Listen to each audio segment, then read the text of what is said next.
Saya bukan Mahat, saya Malik.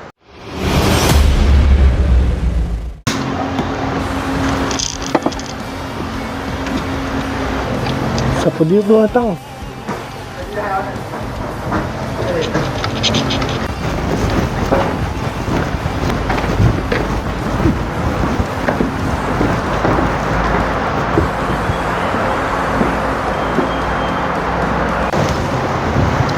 Wah, Mat, kau apa hal, Mat? Oi, pakai baju macam tu pula ni. Bang, saya bukan Mahat, saya Malik. What? Saya nak cari Mahat tu. Kuat betul awak nak bergurau. Mahat. Bang, kita dua orang kembar. Saya abang dia, itu adik saya. Oh. Ya, dok dia ni. Mat! Mat! Oh, Mat, Awi panggil. Kenapa pula lah tu? Ya, kenapa?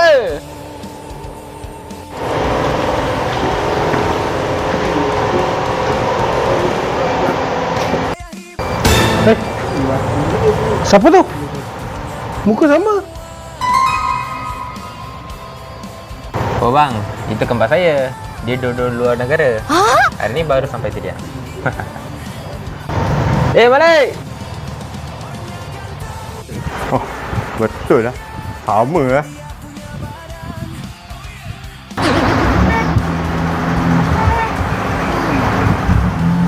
Malik! Bila balik? Mat, ibu Mak kata you kerja sini. Tu pasal saya datang sini jumpa you. Mat, apa pasal? You punya kawan tak percaya ke? Kita dua kembar. Oh, Mat, cuba kau di sebelah Malik tu. Aku nak tengok. Sama tak? Mat, tadi dia di sebelah saya. Mat, tengok you punya kawan tak ada percaya. Kita dua orang kembar. Apalah bang. Ni gambar saya, nama dia Malik. Yalah Malik. Dia orang tak ada percaya kita dua orang kembar. Dia tak pernah nampak you.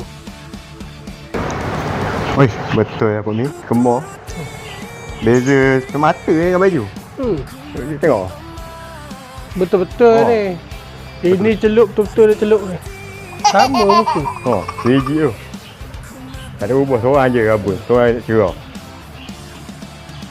Umi, kau tengok. Siapa lagi handsome? Mestilah Malik. Kita tengok Malik.